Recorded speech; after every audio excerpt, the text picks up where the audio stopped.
Estamos concentrados en una porción de la palabra de Dios cuyo contexto tiene que ver con el contenido de una oración que el apóstol Pablo hace a favor de unos creyentes. Entonces ha sido nuestro interés ir como parte por parte de la oración del apóstol Pablo hacia los hermanos en la fe. Vimos cuál era el contenido de esta oración, es decir, qué es lo que el apóstol Pablo ora por ellos. Y habíamos visto cómo el apóstol Pablo ruega al Señor porque los creyentes sean alumbrados en su entendimiento. Y vimos varias cosas que tienen que ver con la necesidad que nuestro entendimiento sea alumbrado. Ahora vamos a entrar en el tema que le hemos llamado el propósito de esta oración, el propósito. ¿Y cómo sabemos que hay un propósito? Si usted sigue el argumento, si me acompaña desde el versículo 17, esta es la oración, Efesios 1:17, dice: para que el Dios, eso es lo que ora Pablo por los creyentes, para que el Dios de nuestro Señor Jesucristo, el Padre de gloria, y eso es lo que pide, os dé espíritu de sabiduría y de revelación en el conocimiento de Él, alumbrando los ojos de vuestro entendimiento. Y ahora iba el propósito, para que sepáis, etcétera, etcétera y etcétera. Entonces, con esa palabra ¿para qué? Usted está viendo que el apóstol Pablo tenía un propósito en mente. Sí, yo quiero que sus ojos sean alumbrados. ¿Con qué propósito? Y es el que vamos a ver hoy. Si se nos preguntara hoy, ¿es suficiente el conocimiento de la palabra de Dios para vivir una vida agradable a Dios? ¿Qué responderíamos? Piénselo muy bien. ¿Es suficiente el conocimiento de la palabra de Dios para vivir una vida agradable a Dios? Y tendríamos que decir sí y no. Y déjeme explicarle, porque donde decimos sí es muy importante. Le voy a decir cómo esta respuesta tendría que ser sí.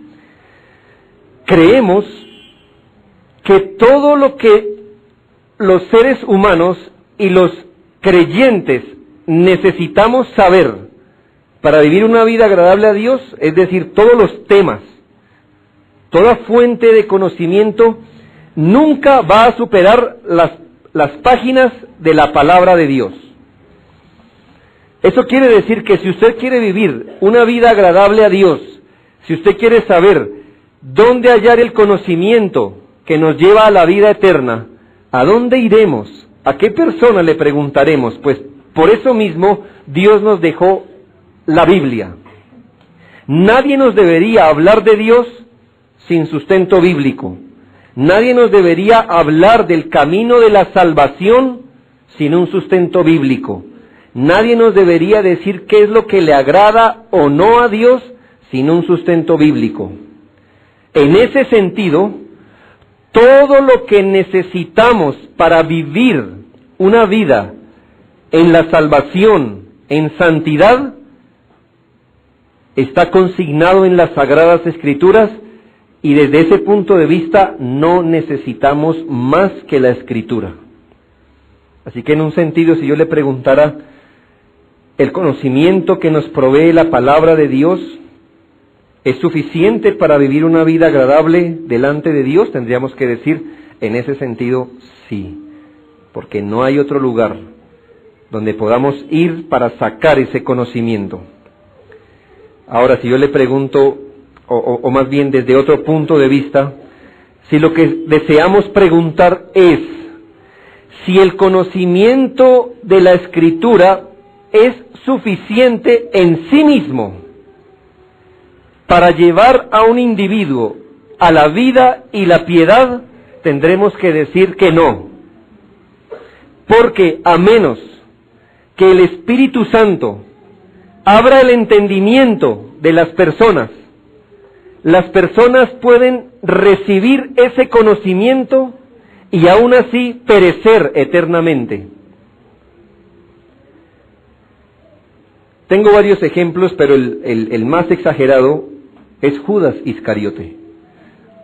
¿Usted cree que Judas Iscariote le faltó conocimiento? Pues yo debo decirle algo. Hubo gente que fue salva con menos conocimiento que el que tuvo Judas Iscariote.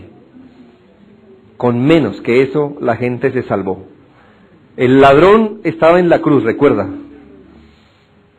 El ladrón no anduvo 3 años con el Señor, no lo siguió, no vio milagros. Allí solamente supo algo, que el que estaba a su lado no tenía pecado y era el rey prometido. Con eso se salvó. Judas, en cambio, estuvo en el curso intensivo, 3 años conviviendo con el Señor y llegó a ser uno de los hombres de confianza del Señor Jesucristo. Tanto así que se le dio a él guardar los recursos económicos del grupo apostólico. Y este hombre hoy perece en el infierno. Usted puede recibir cualquier conocimiento del Evangelio, todas las semanas, todos los días. Y si el Espíritu Santo no abre los ojos de su entendimiento, es decir, su alma, entonces, con todo y conocimiento intelectual de la palabra de Dios, perecerá. Por eso el apóstol Pablo ora. Él no solo predicaba a la gente, sino que decía, yo oro, además de predicar, yo oro por ustedes, para que el Señor alumbre su entendimiento y puedan comprender las cosas. ¿Por qué Pablo ora por los creyentes si la palabra de Dios fuera en sí misma suficiente? Claro, es suficiente en cuanto a que nos da todo el conocimiento, pero el Espíritu Santo debe aplicarlo a nuestra vida. No solo, hermanos, por causa de que somos finitos. Somos finitos y no podemos entender las cosas de Dios, pero a eso se le añade nuestro mayor problema, que somos pecadores.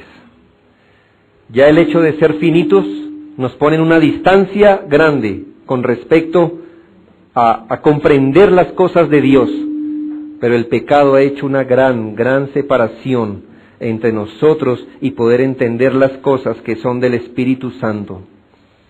Hermanos, que necesitamos no solo la palabra de Dios, sino la oración es consecuente con lo que dice la Escritura en Hechos capítulo 6, versículo 2. Sin perder Efesios, por supuesto, hoy vamos a usar mucho la Biblia. Hechos 6, capítulo 2, dice aquí hay algo interesante, la iglesia estaba naciendo, se presenta un problema. Aquellos que piensan que la primera iglesia era tan buena que no tenía ningún problema, no entienden. Aún esa iglesia es ejemplar, pero era ejemplar porque a pesar de los problemas seguía sirviendo a Dios. Y aquí hay un gran problema. Hubo una discusión, como una especie de chisme, diríamos. La iglesia alimentaba a sus viudas, y entonces había viudas judías y había viudas gentiles, y las viudas gentiles empezaron a decir, se nos hace que cuando nos reparten la ración, vemos como que a las viudas judías les están dando más. Y bueno, esto generó un pequeño altercado allí. Pero allí están las palabras de Pedro, que era quien tomaba la iniciativa, creemos. Entonces los 12 convocaron a la multitud de los discípulos y dijeron, no es justo que nosotros dejemos la palabra de Dios para servir a las mesas. Buscad pues, hermanos, de entre vosotros a 7 varones de buen testimonio, llenos del Espíritu Santo y de sabiduría, a quienes encarguemos este trabajo, y nosotros persistiremos en la oración y en el ministerio de la palabra. Los apóstoles dijeron, si nosotros nos ponemos a resolver todos los problemas que hay de comida y estas cosas,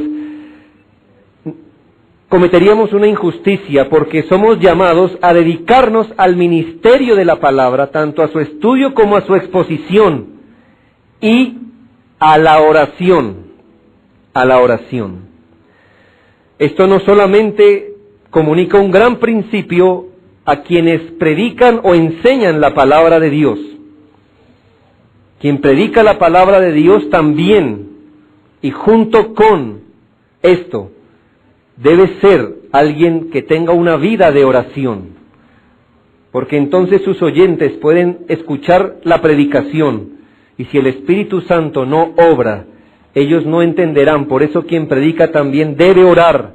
Pero esto no solo habla de ello, el mismo principio aplica, por ejemplo, a los padres cuando enseñan a sus hijos el camino del Señor. Usted puede llenar de información a su hijo, pero si el Espíritu Santo no aplica esa palabra al corazón de ellos, entonces ellos con todo y su conocimiento se perderán. Por eso los padres no solo les hablamos, sino que oramos y oramos por ellos. Y también cuando usted evangeliza, hermanos, antes se nos dijo que era fácil, que usted debía decirle 5 cosas a la persona que evangelizaba, y algunos hasta 4, más fácil aún. Las 4 leyes espirituales. Y entonces, después de que usted le diera ese conocimiento a la gente, usted podía decirle, ¿usted cree todo lo que yo le acabé de decir? Y si el individuo decía, sí, repita esta oración. La repetía y usted le decía, bienvenido, eres salvo. Ay, hermano, así se ha ganado Bogotá 8 veces para Cristo. Todos han repetido una oración, ¿no? Usted debe saber, hermanos, que cuando evangeliza, a menos que el Espíritu de Dios venga sobre esa persona, usted le estará hablando a un muerto, a un hueso seco. Cuánto necesitamos del ministerio del Espíritu Santo en esto. Pero no vaya tan lejos, hermano. Una de nuestras oraciones cada semana a partir de hoy es la siguiente.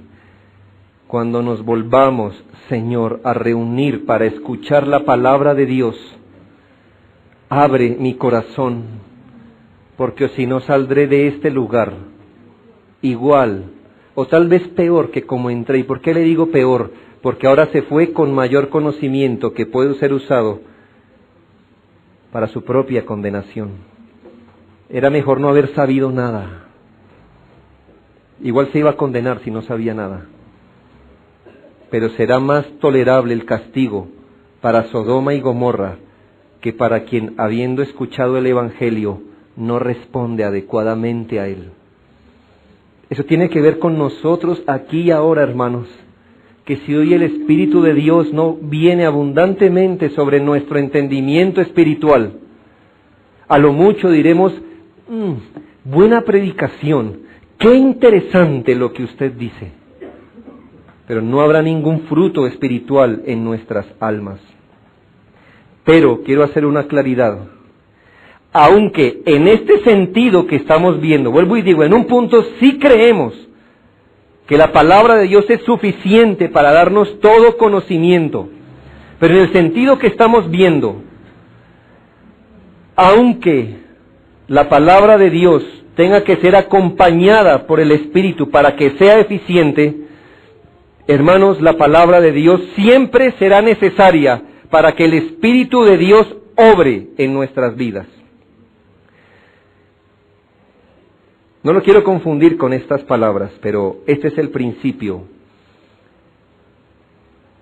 Aunque la palabra de Dios no sea suficiente sola, siempre es necesaria cuando el Espíritu Santo obra. Es otra forma de decir lo siguiente: aunque tener conocimiento intelectual del Evangelio no es suficiente, si Dios va a obrar, lo hace siempre a través del conocimiento intelectual del Evangelio. ¿Me hago entender? Otra vez se lo digo. Usted puede tener conocimiento intelectual del Evangelio y no tener provecho si el Espíritu Santo no acompaña la palabra de Dios. Pero siempre que el Espíritu Santo obra para el provecho de una persona, obra a través del conocimiento que ella tenga de la palabra de Dios. Lo uno no asegura lo otro, pero lo otro sí asegura por implicación lo uno. Su conocimiento intelectual no implica que el Espíritu Santo obre en usted. Pero si el Espíritu obra en usted, siempre va a obrar a través de las Sagradas Escrituras. Siempre va a obrar allí, a través de este bendito medio. Tener conocimiento intelectual del Evangelio no asegura la obra del Espíritu Santo, pero la obra del bendito Espíritu siempre se va a dar en los terrenos de la palabra de Dios. Y esto lo digo, hermanos, porque el apóstol mismo, el apóstol Pablo, en la oración que estamos entendiendo, dice lo siguiente: quiero que los ojos de su entendimiento se alumbren, versículo 18, para que sepáis. ¿Y a dónde está apelando él, hermanos? Al entendimiento, correcto, al conocimiento intelectual. El apóstol Pablo no cree que el Espíritu Santo, cuando obra en una vida, lo haga saltándose la palabra de Dios. El apóstol Pablo invoca la ayuda del Espíritu para que sus oyentes sepan algo, entiendan algo. Dios espera que el primer elemento afectado en el individuo que está bajo una obra del Espíritu sea su entendimiento. Vuelvo y se lo digo. Dios espera que el primer elemento afectado en un individuo que está bajo la obra del Espíritu sea su entendimiento, no sus emociones. No sus emociones. Yo sé que si el Espíritu Santo aplica el conocimiento que tenemos, hace que ese conocimiento arda en nuestros corazones o en nuestras emociones. Pero usted debe cuidarse de acercarse emocionalmente al Evangelio sin ningún tipo de conocimiento bíblico. Cuidado con eso, cuidado con eso. Seguro, hermanos, que si yo me esforzara un poquito, puedo hablar palabras que toquen sus emociones. Y entonces yo aquí vendría a contarles la historia de ese huerfanito que perdió a su mamá a los 3 años y supo vivir en la vida y cosas como el estilo, y yo empiezo a apelar a su emoción, Y luego les cuento un cuento bien tremendo donde usted ya llore aquí ahora mismo. Pero entonces su acercamiento a la palabra de Dios era un acercamiento emocional desprovisto del único medio que el Espíritu Santo usa para verdaderamente obrar en un individuo, y es la palabra de Dios. Y muchos de nosotros sabemos que es emocionarnos con las cosas de Dios, la emoción. Vamos a salir de un culto pletóricos de alegría.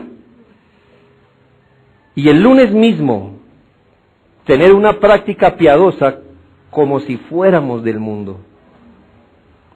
¿Y qué pasó con la experiencia de ayer? ¿Qué pasó con el lloro de ayer?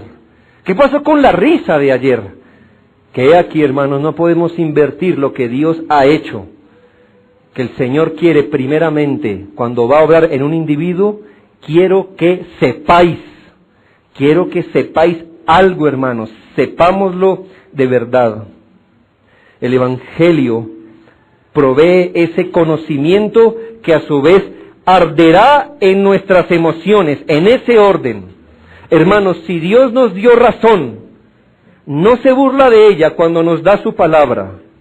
Él espera que nuestro conocimiento sea suficientemente afectado y así nuestras emociones serán acordes a esto. Por eso el apóstol Pablo dice, yo oro por ustedes que el Señor abra su entendimiento para que sepan algo. Bueno, ¿y qué quiere el apóstol Pablo? Que nosotros sepamos. En el versículo 18 y 19, primera parte, nos da 3 cosas que el apóstol oraba para que la iglesia supiera. 1, la esperanza de su llamado. 2, las riquezas de la gloria de su herencia en los santos. 3, la supereminente grandeza de su poder para con los que creemos. Usted dirá, el apóstol sí oraba enredado, ¿no? ¿Qué cosas? Nosotros decimos, Padre, bendice a la iglesia, amén. Pero él tenía algo en su mente que quiere que la iglesia sepa. Imagínelo usted en oración con estas 3 peticiones y le recuerdo lo que él nos dice en el comienzo. No ceso de dar gracias por vosotros y pedir esto. O sea que no era algo que hizo una vez. Estas peticiones las llevaba continuamente al Señor. Señor, ilumínalos para que ellos sepan estas 3 cosas. 1, la esperanza a la que tú los has llamado. 2, las riquezas de la gloria de su herencia en los santos. 3, la supereminente grandeza de su poder para con ellos. Que ellos sepan esto, Padre. Que ellos no queden desprovistos de este conocimiento. Y entonces vamos a ver la primera de estas cosas que el apóstol Pablo pide. 1, que ellos o que nosotros, que la iglesia, que los hijos de Dios podamos saber cuál es la esperanza de nuestro llamado. ¿Ha meditado usted en eso? ¿Ha pedido usted eso para usted mismo? ¿O quizá para mí? ¿O quizá para la iglesia? Usted diría, ni siquiera sabía que había algo así llamado como esperanza de un llamado o algo así. ¿Qué significa eso? Bien, hermanos, hablemos primero eso de su llamado. ¿Qué es el llamado de Dios? El llamado de Dios en este texto. Hemos visto cómo la palabra de Dios en Efesios nos enseña dónde empezó el plan redentor. ¿Dónde empezó? ¿Lo recuerda usted? En la eternidad. Antes de todas las cosas, Dios elaboró un plan de salvación, en el cual nos presenta la Escritura un asunto misterioso que nos toca pisar con reverencia, pero es bíblico. Dice que el Señor, antes de la fundación del mundo, escogió personas de entre la humanidad pecadora para salvarlos. Lo que en el mismo Efesios llama la predestinación. Es decir, que la salvación de los seres humanos finalmente se debe a ese plan que Dios elaboró desde antes de la fundación del mundo. Pablo quiere que los creyentes sepan que todo aquel que cree en Cristo hoy no está en Cristo por él mismo, sino que si hoy esa persona está en Cristo es porque el plan de Dios, ese plan eterno, se ejecutó sobre él. Y como parte de ese plan, hermanos, Dios elige a un grupo de personas para que ellos sean salvos, pero a su debido tiempo, y aquí está la palabra, a su debido tiempo, Dios va a llamar a él a aquellos que eligió. Los va a llamar, los va a atraer a sí mismo, según su plan. Esto es lo que la Biblia llama llamado o vocación. Llamado y vocación son 2 palabras sinónimas. Cuando hablamos de una vocación o un llamado, estamos hablando de palabras sinónimas. Entonces piense algo, hermano. Piense en esto, usted es creyente, si usted es creyente, piense esto de usted mismo, desde antes que existiera siquiera Adán, siquiera desde antes que el Señor dijo que sea la luz, antes de esas cosas, antes, cuando no había nada, el Señor planeó salvarle a usted. Y ha pasado un buen tiempo desde que las cosas fueron creadas, ¿no? Ya ha pasado un buen tiempo. Llegó el momento, ponga la fecha, donde no sabemos cuánto tiempo usted escuchó del Evangelio, si le hablaron una vez o miles de veces, si usted era obstinado, terco, si era de esos que se burlaban, no sabemos, pero llegó un momento donde algo fue especial, y es como si por primera vez usted hubiera escuchado el Evangelio, y era Dios llamándolo eficazmente, llamándolo por dentro. Y fue un día cuando no sé qué cosa ocurrió, pero usted dijo, no lo había visto así, no me había visto así, no había entendido la Escritura así, y fue el día en que usted se abrazó al Salvador. Ese día usted fue llamado por Dios. El llamado hace referencia a una obra sobrenatural del Espíritu Santo sobre un elegido para salvación, haciéndolo escuchar espiritualmente el Evangelio y dándole a ese individuo fe para que crea en Cristo y pueda recibir el don del Espíritu. Quiere decir que ese día, el día de su llamado, el día que usted creyó, el Señor lo llamó a usted espiritualmente y le proveyó la fe. Por eso usted creyó. Por eso usted eligió a Cristo. Porque espiritualmente el Señor lo estaba llamando y proveyéndole todas las cosas para que así lo hiciera. El mismo Efesios capítulo 1, versículo 13, nos habla de esta verdad. Dice, en Él también vosotros, y le está hablando aquí a los que son hijos de Dios, en Él también vosotros, habiendo oído, escúchese bien que es un llamado, habiendo oído la palabra de verdad, el evangelio de vuestra salvación, y habiendo creído en Él, fuisteis sellados con el Espíritu de la promesa. Eso ocurrió el día de su llamado. Usted escuchó, usted creyó y fue sellado por el Espíritu Santo, y todo por gracia de Dios. Cuando el Señor nos llama a sí mismo, ¿qué está implicando, hermano? ¿Que estamos en Él? No, mi hermano, si usted ha sido llamado a Cristo, es porque exactamente nuestra posición era lo contrario. Estábamos lejos, fuera de Él. Cuando el Señor nos llama a Él, nos da lo que nosotros perdimos en Adán. ¿Sabe que en Adán todos morimos? En Adán la raza humana resultó arruinada. Cuando un individuo es llamado por Dios a la salvación, es llamado a las cosas que perdimos en Adán y lo que perdimos por nuestros propios pecados. Ahora yo le hago una pregunta. Si yo le preguntara a usted, ¿qué es eso que perdimos en Adán? No me responda, piense.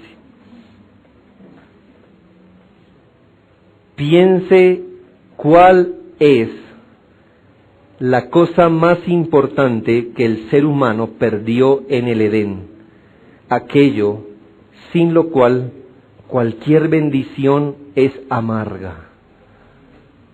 Y usted diría, ¿vida? ¿Salvación? Hermano, ese día en el Edén el hombre perdió a Dios mismo. Y por eso cuando Dios nos llama a Él mismo. Ese día el hombre perdió mucho, hermanos. Si usted puede ver, Él siguió caminando. Sí, iba a morir, pero siguió teniendo vida, al menos física. Pudo tener que comer, el sol siguió saliendo, el agua siguió corriendo. Él pudo seguir teniendo hijos, como veíamos ayer con las señoras. Tuvo todo. Entonces usted se pudiera preguntar, ¿qué perdió el hombre? Hermano, ese día perdió su comunión con Dios, su amistad con Dios, su filiación con Dios. Es decir, ese día perdió un padre y ganó un juez. Perdió benevolencia y ganó su justicia y su ira. Eso perdió el hombre en el Edén. De manera que cuando Dios nos llama a Él, nos llama primero a sí mismo. Él es nuestro mayor don. Cuando usted recibió esa obra sobrenatural para creer, usted no creyó en algo que Él traía. Usted creyó en Él, y el Señor lo recibió a usted en Él. Dice la Escritura, el justo fue puesto por los injustos para llevarnos a Dios. ¿Sí entiende el fin del sacrificio de Cristo? El justo, que es Cristo, fue puesto por los injustos, nosotros, para llevarnos ¿a dónde? A Dios. Eso está en 1 de Pedro 3:18. Ya hemos aclarado qué es eso de un llamado, ¿no?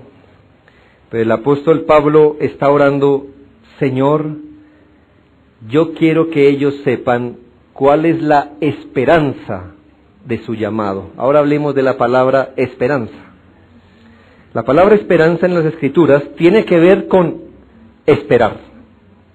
De ahí viene la palabra esperanza, de esperar.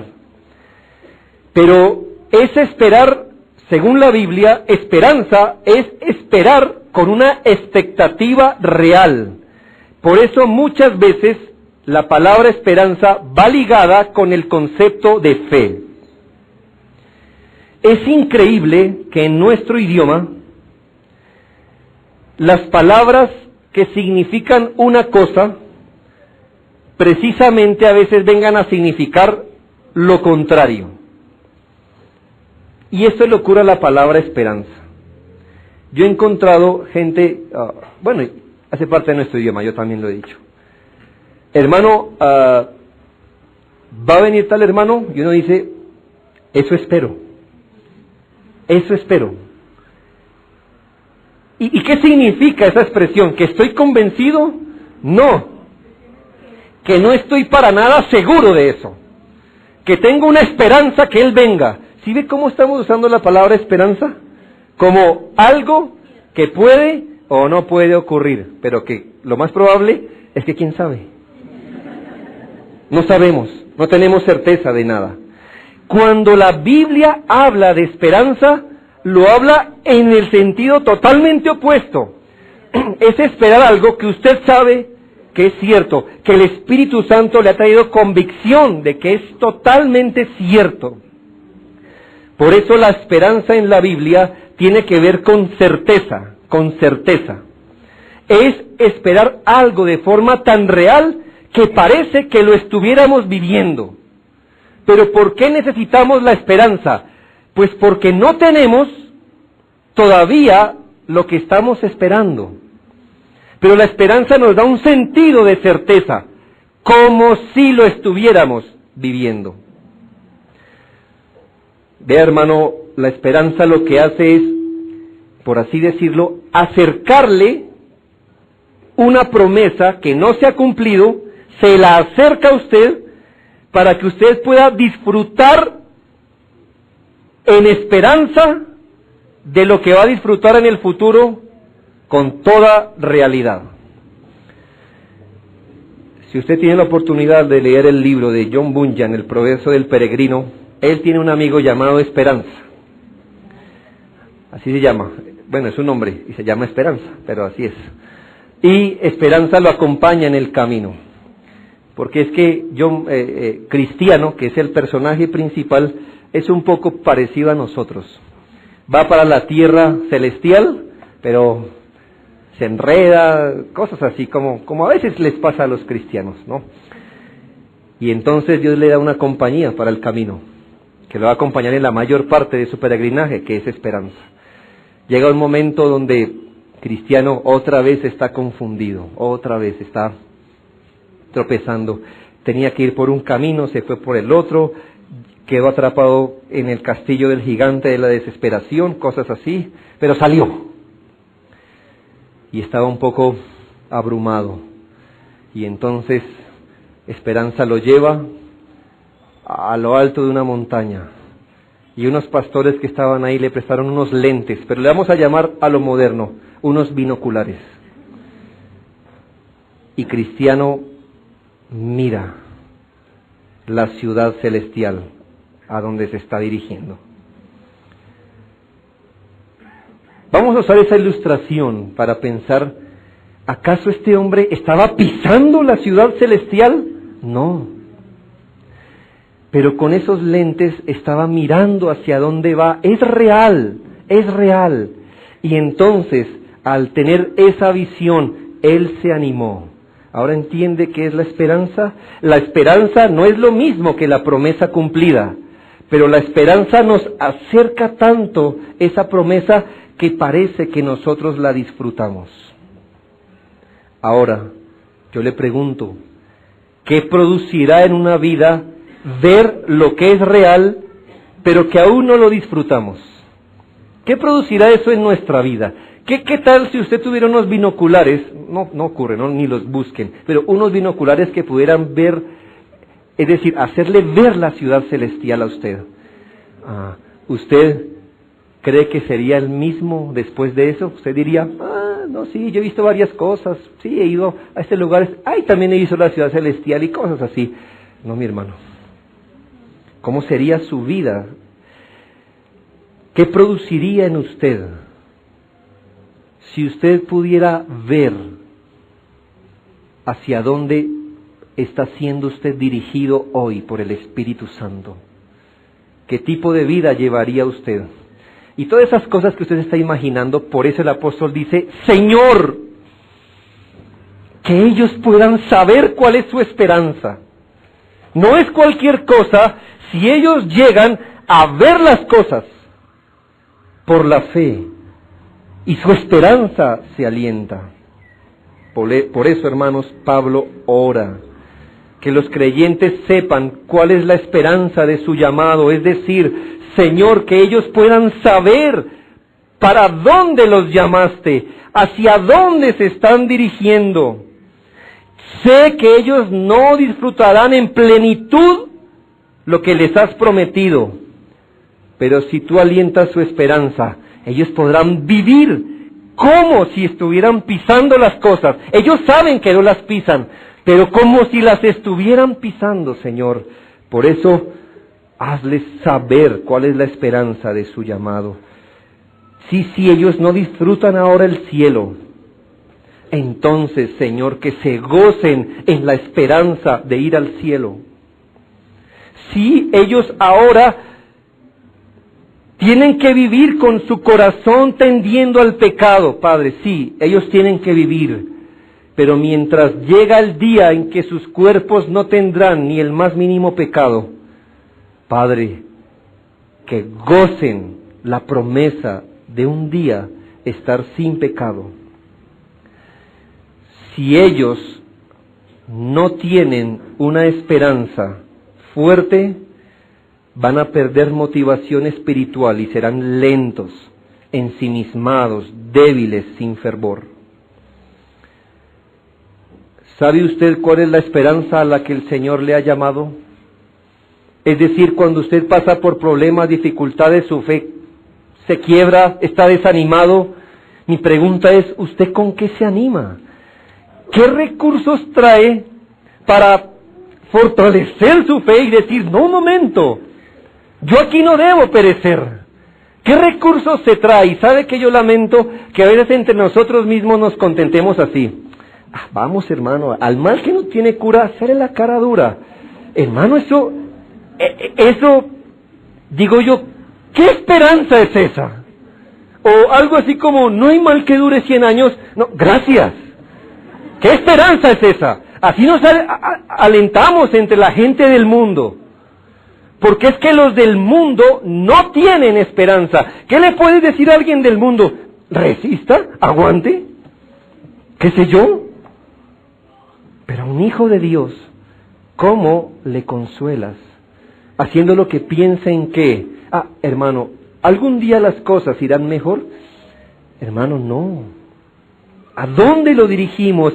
¿Eres tú aquel que pone unos binoculares de la esperanza y le dice, mira hermano, no olvides hacia dónde va? Y fuera que la Biblia guardara silencio, pero escuchemos lo que la Biblia tiene que decir, hermanos. Vamos a empezar a citar la Biblia y espero que usted no se quede. Efesios 4:4, ahí mismo en Efesios, dice la palabra del Señor. Bueno, leamos el 1 y el 4. Yo pues, dice Pablo, preso en el Señor, os ruego que andéis como es digno de la vocación con que fuisteis llamados. Versículo 4. Un cuerpo, un espíritu, como fuisteis también llamados en una misma esperanza de vuestra vocación. ¿Lo nota? No solo usted fue llamado a Cristo, hermano, fue llamado también a mantener una misma esperanza, una misma esperanza. Pero también, hermanos, Tito, capítulo 2, Tito, capítulo 2, versículo 13, nos da otra cosa que nosotros estamos esperando. Dice la palabra de Dios, aguardando la esperanza bienaventurada y la manifestación gloriosa de nuestro gran Dios y Salvador Jesucristo. ¿Sí nota cómo le llama a la venida del Señor? Nuestra esperanza, hermanos. ¿No se hincha acaso su corazón cuando medita en lo que las Escrituras nos dicen? ¿No alienta su corazón con esto, hermano, que un día, el Señor aparecerá en las nubes para acabar con lo que llamamos el presente siglo, su segunda venida, y nosotros estaremos para siempre con el Señor? Estamos aguardando la esperanza bienaventurada, hermanos. Hoy la presencia de Cristo es real entre nosotros, por supuesto que es real, hermanos, pero no es como será en el futuro. ¿Y cómo nos alentamos? Hoy no, pero ya viene el día en que lo veremos cara a cara. No sé cuándo, ni siquiera sé los detalles, no sé cómo, pero estoy seguro que un día estos ojos lo verán y no necesitaré estas cosas para verlo, porque lo veré tan claramente, lo veré tan claramente. Pero también el Señor en Hechos 24:15 nos da otro punto de lo que es nuestra esperanza. Hechos 24:15. Dice la palabra del Señor, teniendo esperanza en Dios, la cual ellos también abrigan, de que ha de haber resurrección de muertos, así de justos como de injustos. Otra esperanza que estamos aguardando, hermanos, el día de la resurrección. Si somos de la generación que va a estar presente cuando el Señor Jesucristo aparezca, tendremos otro trato. Pero si llegamos a morir y el Señor Jesucristo no ha venido por segunda vez, hermano, usted antes de morir en su agonía, usted puede morir con este pensamiento: ya me verán de nuevo. Dios me resucitará otra vez. Y me resucitará para ver al Señor. En eso espero. Por esa esperanza es que la Escritura habla de la muerte de los hijos de Dios como si estuvieran durmiendo. No porque ellos ahorita estén inconscientes, no, sino porque para ellos no es el acabarse de algo. Es como si le digo, duermo un momento y ya nos vemos.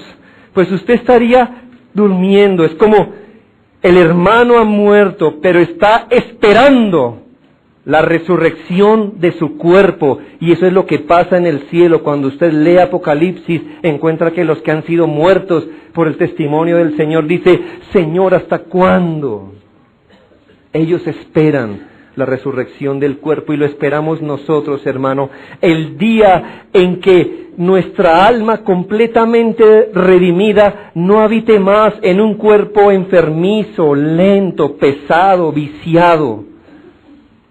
Hay cosas con las que nos iremos a la tumba, no pudimos superarlas nunca jamás. Hermano, pero el próximo cuerpo, ese cuerpo va a ser adaptado para un alma que nunca jamás peque. ¿Lo entiende usted? Estas manos que han servido para la maldad, ahora serán tan limpias, hermanos, que yo no las reconoceré. Pero serán para servir al Señor. Eso espero yo y eso usted debe esperar. No es lo último. Si leyéramos Primera de Juan, capítulo 3, antes de Apocalipsis, antes del último libro de la Biblia, casi. Primera de Juan 3.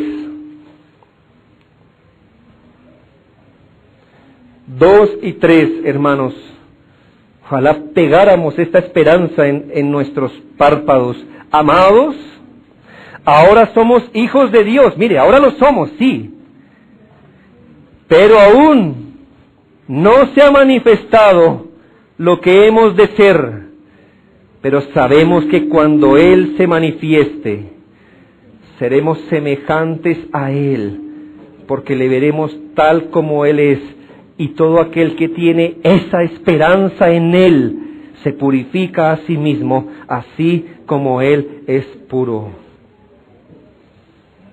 Hermanos, ¿encuentra usted aquí estímulo para santificarse? No nos santificamos diciendo, ay, ¿qué me irá a pasar? Ahora hice este pecado, Dios me va a castigar. ¡No! ¿Con qué herramienta el creyente se santifica? El creyente piensa esto: Señor, he vuelto a pecar, todavía no soy lo que voy a ser un día. Un día no pecaré, Señor, pero aún no lo soy. Pero la esperanza de ser un hombre sin pecado, con esa esperanza, Señor, me santifico hoy mismo. Hoy mismo me santifico. Piensa en el día donde pasaremos de un estado de no poder dejar de pecar al estado de nunca poder pecar. Nunca poder pecar. ¿Entiende usted esto? Yo no, porque desde mi concepción, toda mi experiencia de vida se ha dado bajo pecado. Así que si usted se pone a pensar, ¿cómo será el día cuando no pequemos? Yo le diría, no sé, pero por contraste, me supongo que debe ser una gloria el día en que seré como Él es, porque le veré cara a cara. ¿Qué más dice la Biblia que es nuestra esperanza? Primera a los Tesalonicenses 5:8.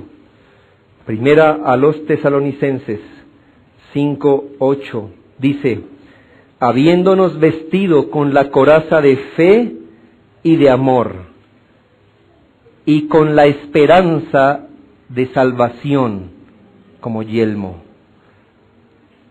Tito 1:2, en la esperanza de la vida eterna, la cual Dios, que no miente, prometió desde antes del principio de los siglos. La vida eterna, hermanos, hace parte de nuestra esperanza. Hoy, ¿qué espera usted, hermano? No es que lo espere como ansiosamente, pero, hermanos, la verdad de nosotros es que un día moriremos. Esa es la verdad. Nos celebran los cumpleaños por un día más, pero a veces uno dice, ¿no será un día menos? En un sentido sí, ¿no? En un sentido, un paso más hacia el día de nuestra muerte. Pero piensa el día cuando eso no sea un pensamiento. ¿Por qué? Porque tendremos vida eterna que nunca perece. ¿Imagina usted qué es vivir en comunión con Dios para siempre y siempre y siempre, sin el temor de que algo tan maravilloso acabe algún día? Eso hace parte de nuestra esperanza. Le quiero leer 2 cosas más. Solo escuche. Y nos gloriamos en la esperanza de la gloria de Dios. Romanos 5:2. ¿Espera usted la gloria de Dios, hermano? ¿Espera usted estar allí el día en que el Señor diga, todas las cosas fueron para mi gloria y todo ya ha sido sometido bajo los pies del Señor? Nos gloriamos en la esperanza de un día ver la gloria de Dios. Pero he aquí, hermanos, he aquí con esto, es el punto máximo de nuestra esperanza. Primera Timoteo 1:1. Primera Timoteo 1:1. Pablo, apóstol de Jesucristo, por mandato de Dios nuestro Salvador y del Señor Jesucristo, nuestra esperanza. Él es nuestra esperanza. Si no hubiera otra cosa más que Cristo al final del camino, sería suficiente, hermano. Sería suficiente. Escuche lo que dice Colosenses 1:7. A quien Dios quiso dar a conocer las riquezas de la gloria de este misterio entre los gentiles, que es Cristo en vosotros, la esperanza de gloria. Cristo, la esperanza de gloria.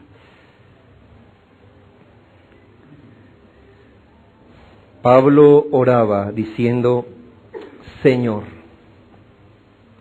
que ellos sepan cuál es la esperanza de su llamado.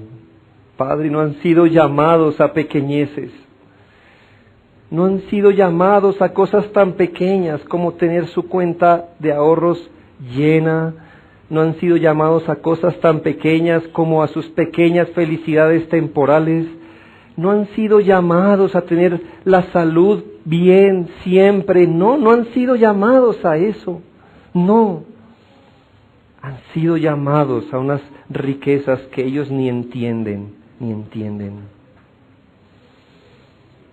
Hermano, ¿usted lloraría desconsolado si pierde 10,000 pesos dirigiéndose al lugar donde le regalarían 100 millones de pesos?